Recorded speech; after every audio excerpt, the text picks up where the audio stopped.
So I went to a high school that wasn't very good quality. My cousins went to some better quality ones when it comes to the education you need maybe to have a good career, but that operated under a religious paradigm. So they'll have a roof to overcome if they want to be lifelong learners, and they might not even see or know that or choose to push through that wall because some of them have achieved a more elitist status in their careers and communities. So I'm in high school, and the first year of high school was very traumatic. I went from living in a neighborhood when I went to primary school, kindergarten, primary school, where I had to run back home from across the street because of all the bullies. And then I moved somewhere else where there's another primary school, a lot of bullies. And then I get to a high school, a lot of bullies. And so this little kid didn't feel safe at home with a drinking father, but also with... And then you have a mother that doesn't acknowledge anxiety issues, who's overprotective and makes the world seem even more uncertain. It's kind of, it was hard to overcome these things. It took a while. Mostly done by myself, although I've always been willing to seek counseling. It's been harder and harder in the last 5 to 10 years to find good quality counseling, especially in a country where if you have a master's degree and you've barely done any practicing of your counseling, not more than I've done in just counseling courses, like counseling, and also taught counseling, so it helps to be better than people with a master's degree who are scared of counseling other people and haven't practiced to get their master's degree.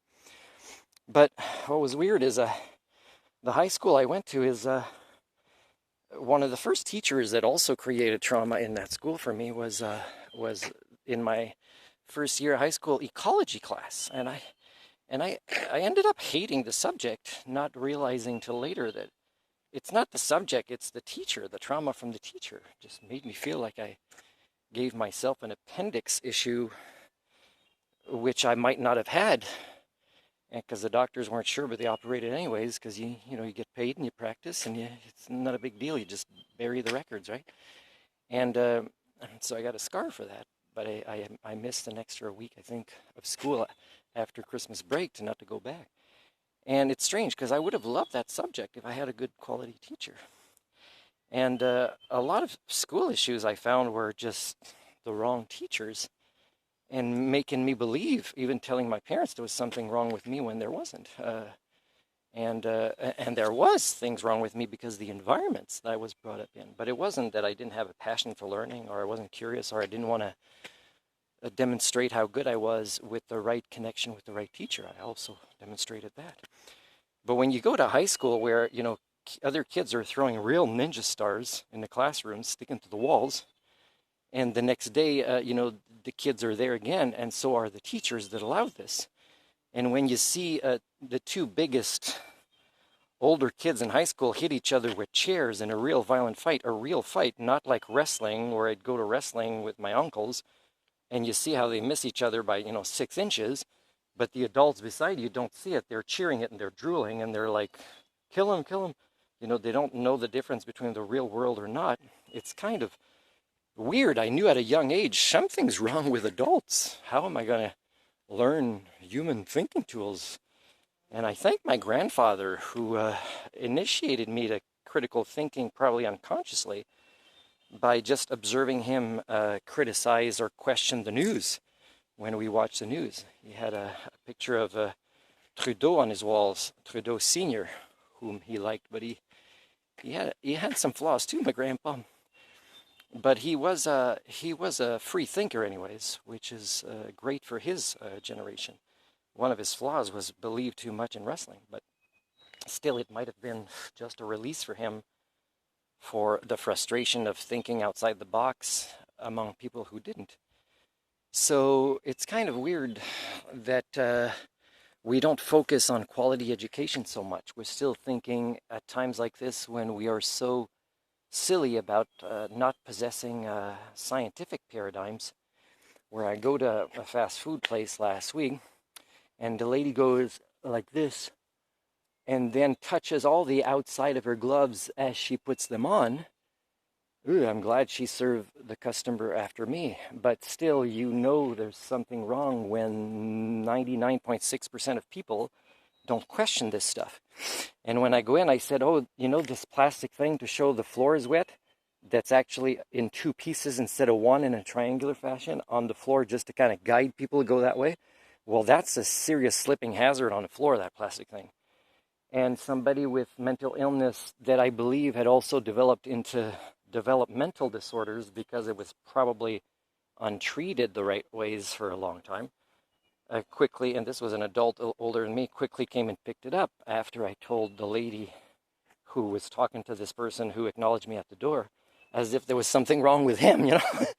Again, I've done a lot of blogs where people with various developmental disorders or attention disorders, or they're actually geniuses in a lot of ways that are not acknowledged here, and they have a type of intelligence that is a very simple, practical life skills type of intelligence, and they learn so much quicker than the norm without any diagnosis of any kind that it's really weird that this very obvious sign that there's something wrong with the majority isn't acknowledged. So this person probably saved the store from getting sued if somebody would just forget with bad working memory and back up and slip and hit their heads and be in the wheelchair for the rest of their lives, you know, in a place where they think it's okay to put this plastic thing on the floor on purpose.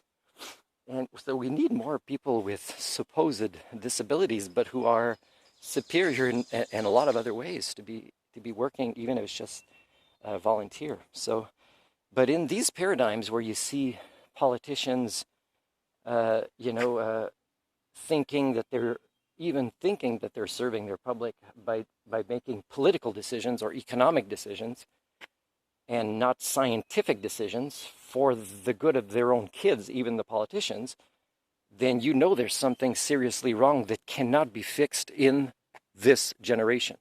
It could only be fixed in about 3 generations if there was some sort of secret foundation ready for the right time of history socio-cybernetically, where they could find the minority to train and maintain in human thinking tools for this 4th generation that would be restarting another attempt at a proto-civilization. But I do not believe there is such a foundation of people ready to teach the right things for the purpose of social creatures creating social communities connected to the natural real world.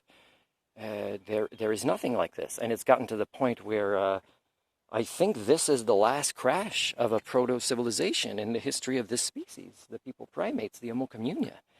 And again, I've been saying it in writing a lot, and I believe it is the last one because of the overabundance, including because of mental illness like military deterrence, of weapons of mass destruction and of over-consumerist type behaviors, where there's, you know, plastics and pollution and toxins and radiation with the energy-intensive lifestyles.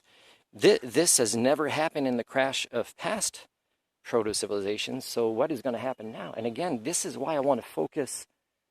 Sure, I would work on projects to maybe help create programs of these human thinking tools for the 4th generation. That'll be way after I'm dead, but they'll be created. But right now, while I'm alive, I would like to work on mitigation ventures to help detoxify the natural world for the generations that are born now. And that would be to decommission, you know, some nuclear power plants. It'd be to dispose of weapons the right way and just learn real negotiation win-win scenarios in politics and teach them that there's really just one world for your kids, not any national boundaries that really exist, because other animals don't see them, and that's an example. The natural world doesn't acknowledge your madness. So I would work on such mitigation ventures, but I don't know of any country that actually, or international organizations that really would. And I'd do it for free as long as you cover my living expenses. Now, the fact that I've been saying this for years and I've been sending out emails and emails of organizations that supposedly have similar mission statements, but when you read their responses, you can tell they're also corrupted with the monetary paradigm, and you can tell they're also contributing to more steps backwards than forwards.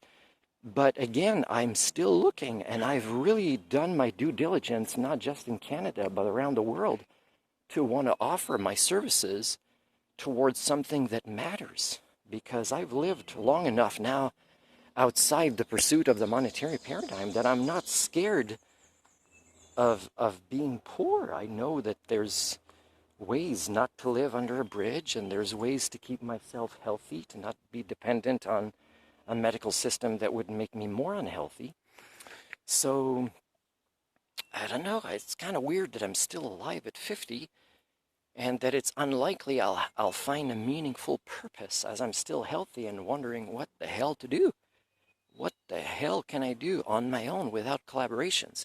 I have ideas, but they're so much harder on my own. And they will lack the quality I want to give to my projects without, the richness that comes with a successful collaboration with another creature with the same human standards and passion.